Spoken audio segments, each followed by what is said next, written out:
Hey, on today's episode of CISO Tradecraft, we're going to cover something that's probably got a lot of you CISOs wondering about.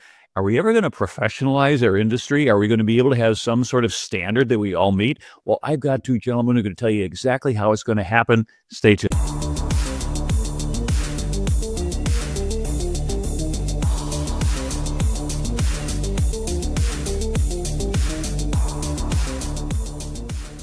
Hello and welcome to another episode of CISO Tradecraft, the podcast that provides you with the information, knowledge, and wisdom to be a more effective cybersecurity leader. My name is G. Mark Hardy. I'm going to be your host for today, and I have a couple guests that are going to get into the details of the concept of a professional association of CISOs.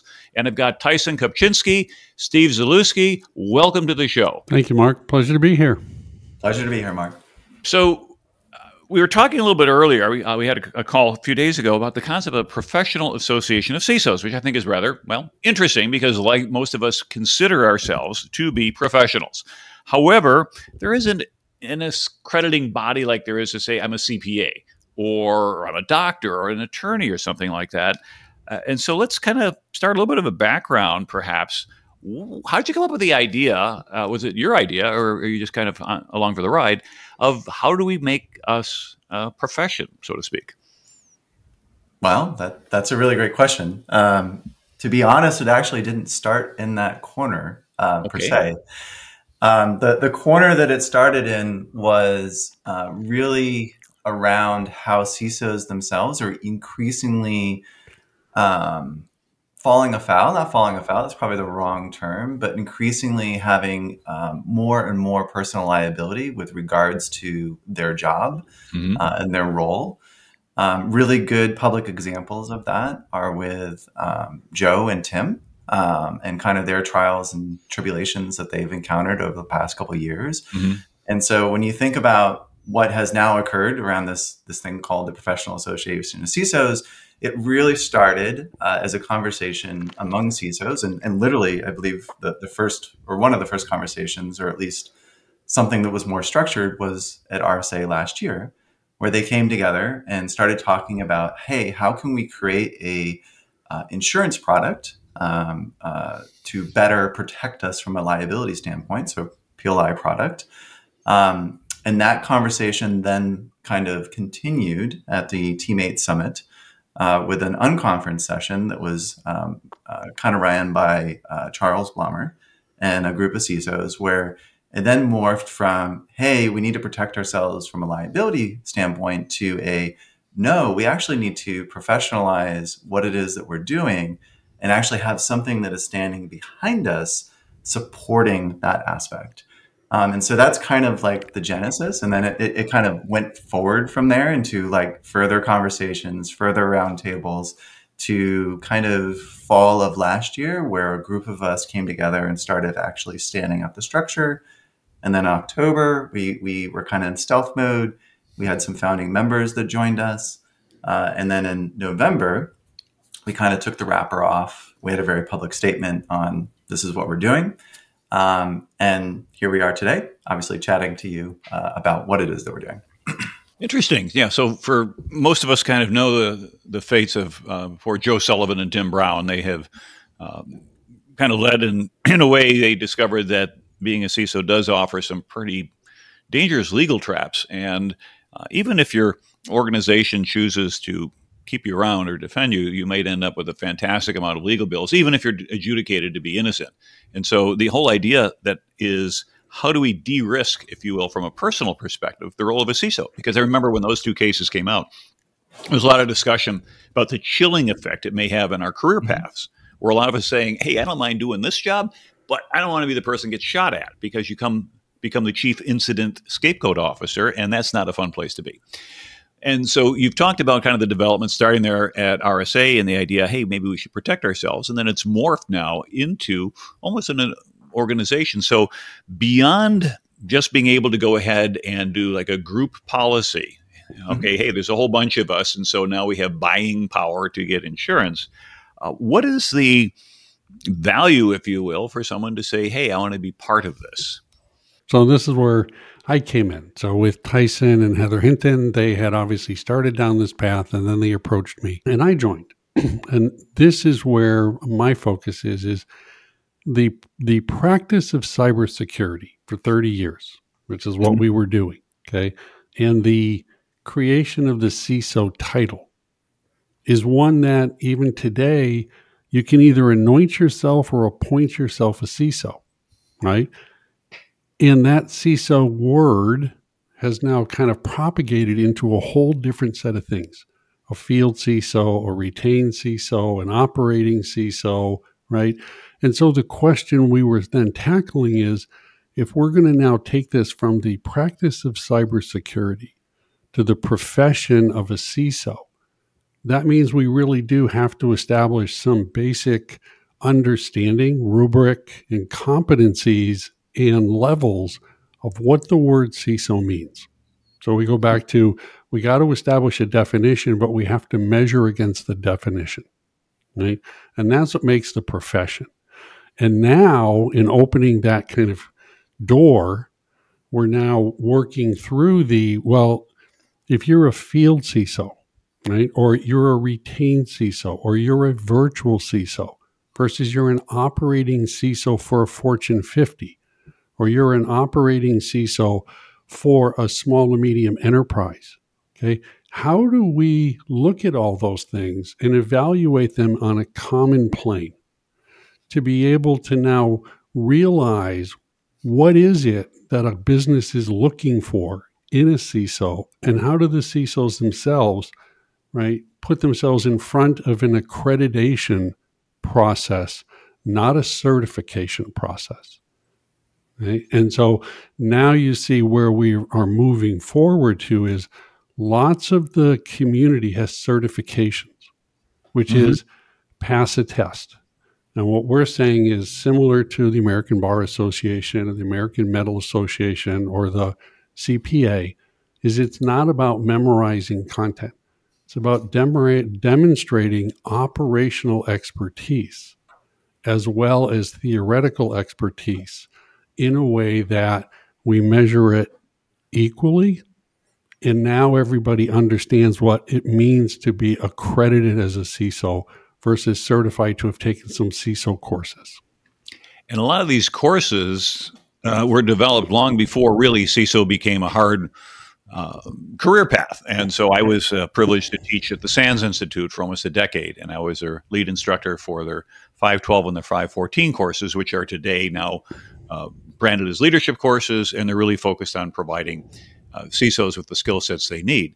I have not looked at the current curriculum, but I will imagine there's probably a lot that's still in common with what was there before. And this is not at all anything negative about SANS. They do a great job of holding extraordinarily high content, both for their instructors and for the course authors, to be able to deliver excellence each time. But the question comes down to, as you had said, ultimately you're passing a test. And the SANS tests are open book. You bring your 5 books, you build an index, and the idea of indexing that thing hopefully puts enough in your brain that you can get through the test in the time allotted. Because as I used to tell my students, the good news is it's open book. The bad news is it's open book. So if you don't know what you're doing, you'll time out. But here, instead of going for the certification, okay, I've got a whole bunch of certs. You see them off of everybody's name. Now we're going to go ahead and have a different approach, which I think makes really good sense. Now, if we take a look at, for example, Change Healthcare, we know that incident that happened. I think Senator Whiting had some comments that CISO is not well qualified. Well, the problem is that the government may step in and tell us what to do. Some of the first efforts that took place were back in 2009 with the Rockefeller Snow, that they had proposed going ahead and putting some controls, but part of that was, we, the federal government, will tell you how to be in your career, or words to that effect. Some people, if they want to go dig out through 15-year-old proposed legislation, they can find it. Remember my friend Steve Northcutt, he was at the time was the president of SANS, and we got to know each other pretty well. Was very much against that. It was one of the few times I wrote to my U.S. senator and said, hey, I don't think this is really necessarily a good idea, because increasingly the regulators, the government, someone's going to try to define a qualification and hold responsibility. So by taking the leadership role that you have, you're avoiding potentially the problem of somebody else defining what it is for us. And then it could be potentially an ill-defined standard, because quite honestly, the expertise of creating a CISO standard probably does not exist within the halls of Congress today. So, good for you on that one. So let's go back a little bit in terms of liability. And you talked about liability insurance. Where are we seeing the direction of that going with respect to cyber? Because I've seen my policies, my small business policies say, oh yeah, we're going to start to exclude more and more things from coverage, which is, well, that's the stuff I really want to cover. And so insurance companies are not in the business of writing checks. They're in the business of cashing them. So how do we go ahead and look at the direction that we're going of liability insurance? What's your perspective on that? Yeah, so that's a good question. So around the liability front, with regards to what the association was focused on, we actually worked with a carrier to construct a specific policy just for CISOs themselves to cover them, right? So it's not covering the company; it's covering from a personal standpoint the liability that you encounter with regards to your role itself. Mm-hmm. The policy itself is actually quite good because we help negotiate the terms. The trade-off is the underwriters are looking at the association as a method to evaluate the risk, right? So it's kind of a combination of what your current role is and then how you're interacting with the association, because we're trying to define what the bar is with regards to being a CISO, including the kind of standards and ethics by which you're practicing. So very similar to a doctor, right? You have kind of a perspective of doing no harm and you sign up to that. The underwriters are seeking that element with regards to CISOs and seeking some methodology by which to evaluate that they're actually qualified for their jobs. And so the insurance product kind of goes hand in hand with that. So interesting. And so the idea then is that the insurance companies say, if you can certify that somebody is at this level of proficiency to a level that we accept, and we say, well, our risk is probably much lower, much in the way that if you go ahead and you have airbags and anti-lock brakes and passive restraint systems on your car, you'll probably get a lower rate because they expect you to be injured less statistically than if you were missing all those things. What's interesting, and I'm kind of wondering because I wasn't part of those conversations, is did you get any pushback from the insurance companies, or they simply said, hey, thank you for doing our homework? Sorry, did we get pushback? Yeah. Do the insurance companies say, your terms are ridiculous? Or do they say, hey, this is a really good, well thought out approach? No, they've been very collaborative with regards to pulling this together. And again, there are a couple of products that have emerged. The ones that are not associated with what we're doing over at the association, no pun intended, actually don't have as good of, let's say, policy terms as the one that is actually done through the association. Meaning you have to be a member, you have to have signed the Code of Professional Conduct, and eventually there's going to be some tie back to your point around the risk analysis to the accreditation process itself. And so, no, they've been very, very supportive with regards to why this is important and kind of how they're viewing the risk equation and evaluating underwriting these particular policies. Interesting. A quick little war story. So, wow, it's 25 years ago. So, year 2000, a friend of mine, Mark Fabro, and I, we went door to door in New York City talking to some of the insurance companies there saying, hey, we've created an assessment that would allow you to go ahead for these companies who, this new product you have, the computer security, because I think we called it cyber back then even. And we would assess them and let you know what the risk is. And if they scored at this level or better, it means they've got the controls in place. And therefore, you can charge them a lower premium because you'll have lower risk. And oh, by the way, they can pay for our services because the premium discount is going to be greater than what we're looking at. It's a win-win-win. And they looked at us like we had three eyes. Like, why would anybody do that? Of course, here we are later, and you find out that if you're too far ahead of the curve, you're a heretic. But all of a sudden, when the world catches up with you. So again, there is an effort, as I had mentioned, over 15 years ago to do this at the government level. But now you guys are doing that. Now, what do you think it was just these two CISOs who had problems, or do you see a potential sea change, if you will, in the way that attorneys, government agencies, shareholders, et cetera, are going to view CISOs as being a soft target? That's already happened. See, but what what we're realizing is it's been happening for 20 years, but it's like beneath the waves. Okay. The individual CISOs, Mhm. as they reach certain levels of maturity in organizations where that accountability, okay, is now raised, that they're at the executive level and they get hit with these types of events, they're lonely, right? They're one man on an island. And what we're realizing over time as we've been talking within the community is it's a lot more common than people think. And so now it's time to leverage that knowledge. Mm-hmm. Right? And what we're doing now is to be able to look at the 10% of the population that's been impacted. And given that CISOs now, right, whether it's regulatorily dictated or not, the executive teams in many cases are telling the CISO, we want you to sign off on risk. Your name goes on that paper, but we're not necessarily giving you the risk mitigation through insurance to manage that, similar to what we do with our other named executives, D&O insurance as an example. And that's where we said, so if it's not just the Fortune 50, right, it's actually much broader than that. How do we bring insurance to the community so that the larger community can leverage this now as a negotiating option as they're accepting this additional responsibility for their job without having the corresponding luxury of the risk mitigation, right, that many other named executives in other roles in companies have. And do we see that these policies are going to be dependent upon the individual or the entity? For example, although somebody may become accredited, if they're with a small nonprofit and the most damage you can do is $100,000 as compared to a Fortune 10 where you can add a whole lot of zeros there, do they simply say, hey, let's just go ahead and here's your policy, here's change back from your dollar? Or is it going to be something that says kind of one size fits all? No, you're probably going to see some stratification with regards to how they construct these policies. And it's also, based on the amount of coverage that a CISO is going to be seeking, right? Because again, it's based on their personal circumstances and what it is that they're trying to protect, not what the company's trying to protect. Hence the personal aspect of the policy, right? So it is probably going to depend. The other aspect, or the other thing to consider, is this is very early, right? Mm-hmm. This is a brand new thing that literally has just come online.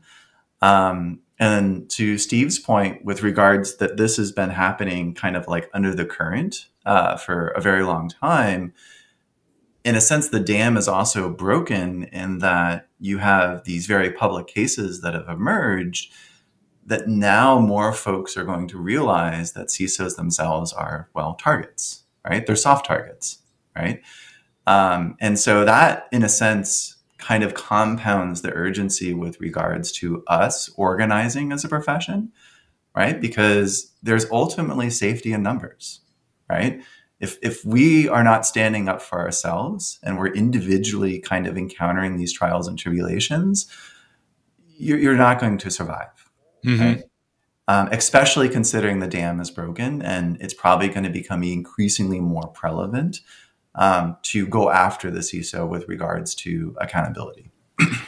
Now, this sounds like a great idea if we're going from a standing start.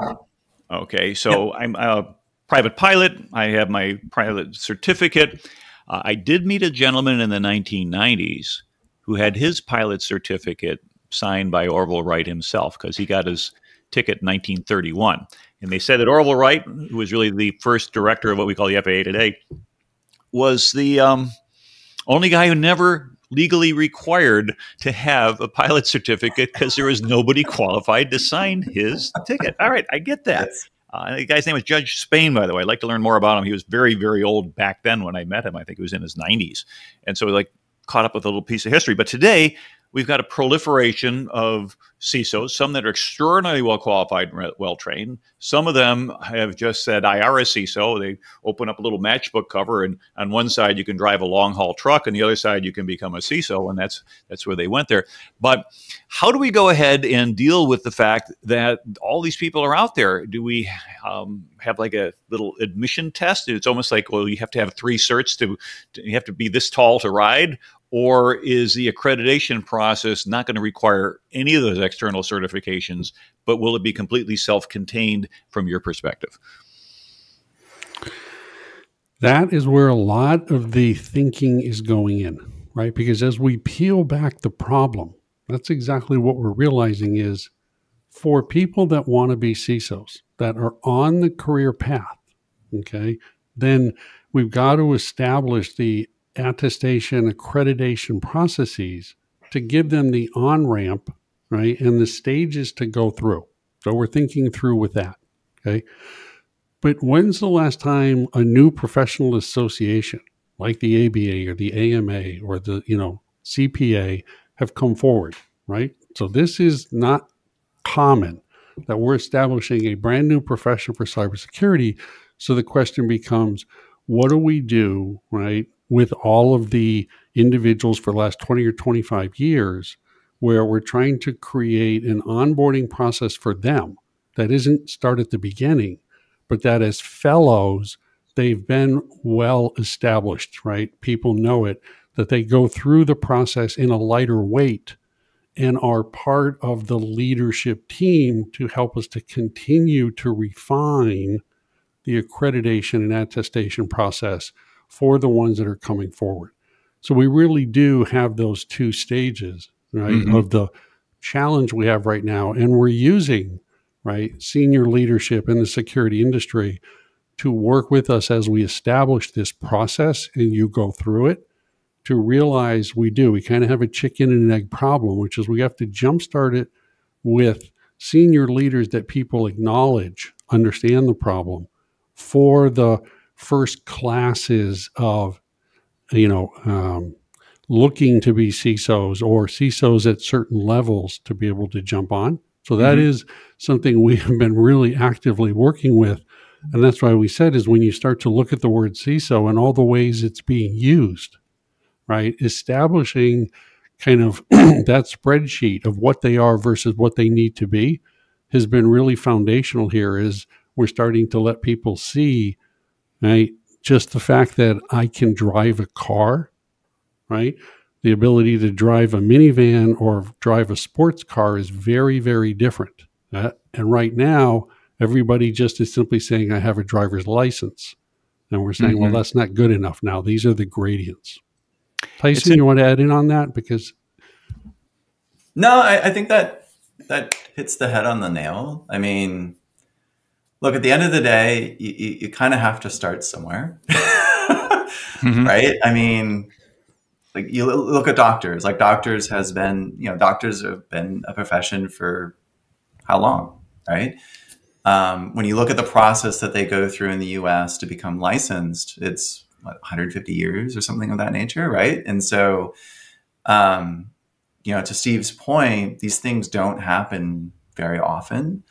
And there's going to be kind of this gray zone while we sort out what it is. But that's also been the challenge point, to your point of, or the discussion we're having about people kind of being on their own island, right? We really, as a profession, haven't come together and said, this is what it means to be a CISO, right? And these are the things that we need in order to ensure that we're successful, right? We need a definition of the role. We need a way to verify our skills and expertise. We need, insurance to support us. We need a lobbying aspect to ensure that the right regulations are being passed. We need other support services, whether it's from career development to well-being to you name it, right? And so the fact that we're starting to come together, the fact that we're starting to organize, I think that's actually the most key kind of monumental thing that is occurring right now. Yeah, and if there's a bit of a precedent. So I remember back in '97, might have been a little bit before that, Hal Tipton came up to me and said, Mark, you need to get one of my certifications. It's called CISSP, and you have letters after your name. It's like, why would I give you a couple $100 but letters after my name? Well, of course, he was right. I was wrong. It did catch on. And so I finally caved in and did my CISSP exam 25 years ago this month. So I've got and I thought it was interesting is that they were increasing the numbers by 10,000 every month to make the numbers look big. Because if you took it before 2000, you got a 4-digit number, and then 1,000, 10,000 series, 20,000 series, kind of dirty little secret maybe. But we compared numbers with my friend, and she did hers the month before, and hers was 100XX and mine's 200XX. In any case, the idea was what? Is that the CISSP was groundbreaking insofar as there really were no certifications for cybersecurity executives. Today, there's a plethora of them, and there's a whole constellation of different entities. They compete against each other as well as perhaps collaborate with them. And there's always, my cert's better than your cert, and things such as that. Do you see that based upon your success, you're the pioneer, so you'll catch all the arrows, so to speak, to allow everybody else to come in and settle peacefully after you have gone ahead and figured out where all the problems are? Do you see a balkanization of this in the future, or do you anticipate that maybe people will say, kind of like the American Bar Association, we don't have 27 versions of a bar association, there's one. What are your thoughts about that future? From my perspective, certification, right? And a lot of it's been technical in the past, and now it's managerial, okay, is an important first step in establishing a profession. Because what you're starting to do is to say, well, what is the content that you have to understand to be able to do the job? And we've got good 20, 25 years now of different educational components or SANs or others, right? Building courses that look at a particular problem, technical, managerial, risk, right? And provide background. Part of what the Professional Association of CISOs is saying, all of that knowledge is important, but how do you describe the discipline, right? The rubric and the competencies, and which are required at which stage in the maturation, right, of the types of CISOs that you are.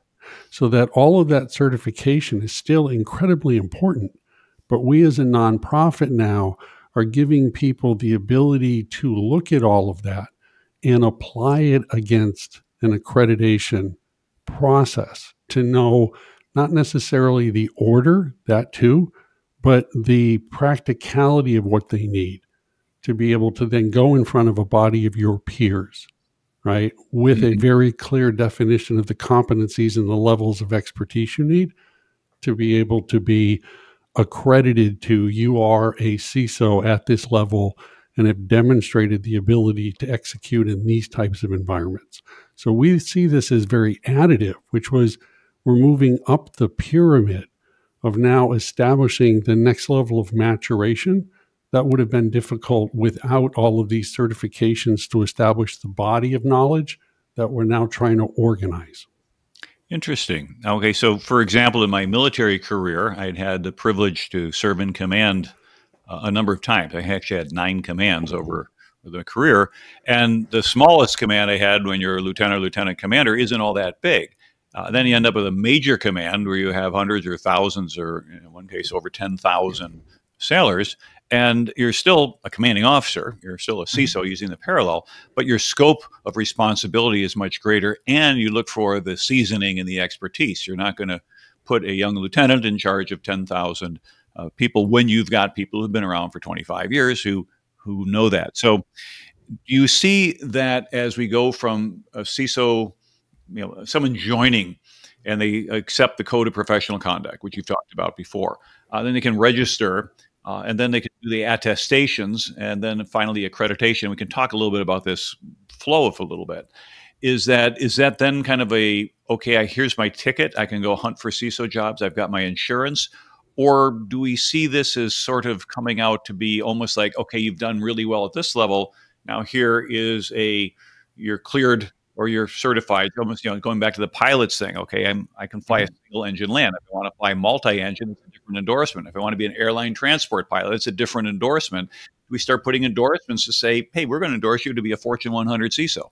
But you know what? You're not going to get that a year after you got your CISSP, which was 2 years after you got your undergraduate degree. Yeah, I think that's a way to look at it, right? It's kind of akin to, again, when you look at like a doctor, right? A doctor, they'll go to school to learn about medical stuff, right?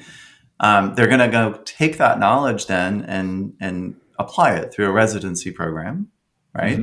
And then as they emerge from the residency program, and again, I'm simplifying the process, by the way, they're then going to go seek a license to practice as a doctor, typically within their own practice, right? And they also have specialization paths that they might want to take, right? Maybe they want to go be a heart surgeon versus a kid doctor or so on and so on. So you, in a way, could probably view what it is that we're doing akin to those types of similarities, right? We're viewing it as, yes, you need to accumulate knowledge, but there needs to be kind of a validation with regards to your ability to execute on that knowledge to say that you're a CISO for this or a CISO for that, right? And that's kind of the defining standard. It stops short of licensing, right? Because you can't really do licensing unless you have some sort of governmental body that's involved and blah, blah, blah, blah, blah. But if we don't, back to that, if we don't kind of take the narrative in our own hands, we could have the government come to us and demand certain licensing requirements that are completely outrageous. Right? And that was what we talked about from 15 years ago. That's right. Right. Yeah. So the point being is we have to do something here. Right. There's many things that are kind of coming together at this particular point of time that if we don't come together as a community, someone else is going to do it for us. And we're probably going to be in a much worse position.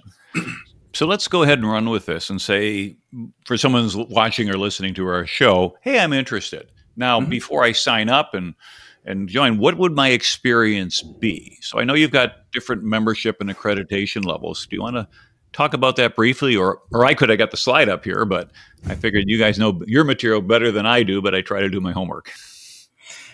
So from a membership standpoint, we are very, very early. There is only 2 membership levels. One is what's called Friends. Think of it as you're just showing support and you're trying to get insight into what's going on, right? So you get access to the membership level or the membership area. We publish things and we talk about, okay, this is what we're working on. There's the events that are going on, et cetera, et cetera. General member is where you actually sign the Code of Professional Conduct. And you then have access to the PLI product. You have access to also do the attestation process, which is coming online. And you're going to start having access to other benefits like access to legal console, to career support, to well-being support, et cetera, as we continue to build stuff out. Over time, there will be additional membership levels that we will seek to develop, which actually is going to be tied to the accreditation progression that folks go through in order to become an accredited CISO.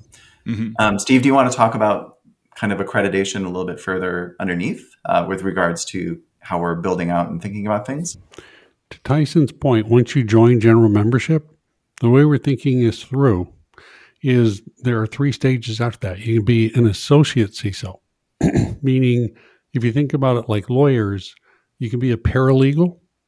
And so therefore you are a CISO, but you may be, or a CISO on the path. So maybe you run the GRC program for your company. Maybe you're the architect for the company. Maybe you're the deputy CISO. So that you have operational expertise, right? But you don't necessarily have the full responsibility for the program, okay? Or in this case, maybe you're working for a small company that doesn't have, right, as much of a risk profile, and your expertise can be limited compared to being, a Fortune 50 CISO, size of the program. So we call that associate, kind of like paralegal. And then we have the attestation. An attestation is about demonstrating that operational expertise that you've been building as an associate has reached a level that it is across the 10 or 12 competencies not just technical, but business, risk, leadership, management, okay, that you have the confidence, right, to enter certain verticals as a cybersecurity, maybe retail, maybe healthcare, or certain sizes of companies, okay, so that you are comfortable from your perspective as to the breadth of your knowledge and what type of environment you're good with. That's been validated so that everybody's understanding this is the sweet spot, okay? And then you get finally to accreditation. And in that case, what we're doing is we're saying taking all that operational expertise and overlaying that with the right strategic kind of theoretical expertise that you've demonstrated that you can be dropped into any environment, not just the ones where you have operational expertise, but you truly are right at that level that you can confidently be dropped into any environment and you know how to, okay, establish and run a really good program.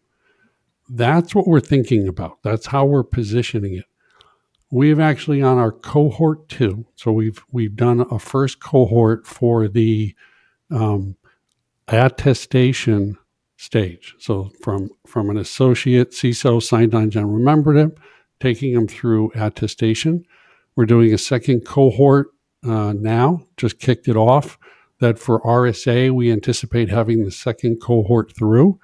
And now what you see is we built the engine because those cohorts that have come through can then set up when we establish the ultimate attestation stage, right? Because now what we're doing is leveraging that experience, leveraging those first generations of, very capable CISOs to be able to help us build the program. So to Tyson's point, it's crawl, walk, run, right? But what we're doing is thinking through the entire program and the stages and maturation so everybody sees how it makes sense. And now we're getting the larger community to work it through with us. But it's not just theoretical. We are actioning and executing on this, right? And so in the last 6 months, going from, ground zero to where we are has been an awful lot of very satisfying work by a whole lot of people who all generally agree this is the time. So we are the lightning rod to facilitate these conversations. But more than that, we're executing on the conversations. Mm-hmm. Got it. So we're covered a lot of ground here, and we're getting down to the last couple of minutes of our show. So if somebody says, hey, I'm intrigued by this. You say you've just started on your second cohort. Full disclosure, I'm a member of that. But if someone says, hey, do I just sit back and wait till RSA, as you had mentioned, and see what goes? Is there going to be a big release at that point saying, here we are with a big fanfare? Or is there a way that people can go ahead and go to your website and learn a little bit more and maybe interact with your team a little bit, particularly those who might say, hey, I've been doing this a while and I've got some good ideas you might want to consider? How would they go forward with that? Yeah, so it's quite easy. You just go to theciso.org. Theciso.org. Okay. That's right. And you can apply for membership. Now, the thing that I want to emphasize is this is for CISOs by CISOs, and we encourage active participation. So as we continue to spin up and figure out the things that need to get done, we're actually having CISOs embrace building and running these things. And so there are many, many ways to get involved and push this forward. You just have to take the first step and actually get involved. All right. So theciso.org would be the place people can go. Well, that sounds wonderful. So what should we expect then on the 28th of April? As you had mentioned, I think that's going to be RSA. Is this going to be general? Yeah. So it's April 30th. It's the Wednesday of RSA. We're having our first CISO summit. It's kind of adjacent to RSA. Kind of like B-sides, right? You'll be across the street. Yeah, in a way. But it's purely focused on CISOs. We're having an all-day summit. The morning is going to be kind of more general networking and a panel discussion. But in the afternoon, we're going to break off with a set of CISOs to actually have working sessions to work out solving things for the profession, right? So it's a little bit more unique than, I would say, a regular event, because the idea is for us to actually get things done kind of harken back to the olden days of RSA in a basement. Very interesting. And Steve, any further closing thoughts you might have? So to the audience, as Mark said, he's part of cohort 2. So he's part of the solution with us now. So please feel free to reach out to Mark, right? And you guys are very good at delegating, aren't you? Flick it on. Yeah, you go take care of it. Seriously, for people who are interested, you can go to our LinkedIn page for CISO Tradecraft. Let us know your feedback on that. And that's a great place to have a conversation back and forth with a number of your professional peers. Yes, absolutely. We're looking for active feedback, right? Be part of the solution, right? Because we either figure out the solution or somebody tells us solution, as Tyson said, and that is not where we want to be. Agree. No, we don't. We need to take the narrative and control our own destiny, because if we don't, I'm pretty sure we're not going to like the outcome. Well, good insight. Well, gentlemen, I'd like to thank you very much for being part of CISO Tradecraft. As you know, we always try to go ahead and provide information to our viewers and our listeners. So Tyson Kopczynski and Steve Zalewski, you've been wonderful in terms of giving us a little bit of insight into the CISO.org.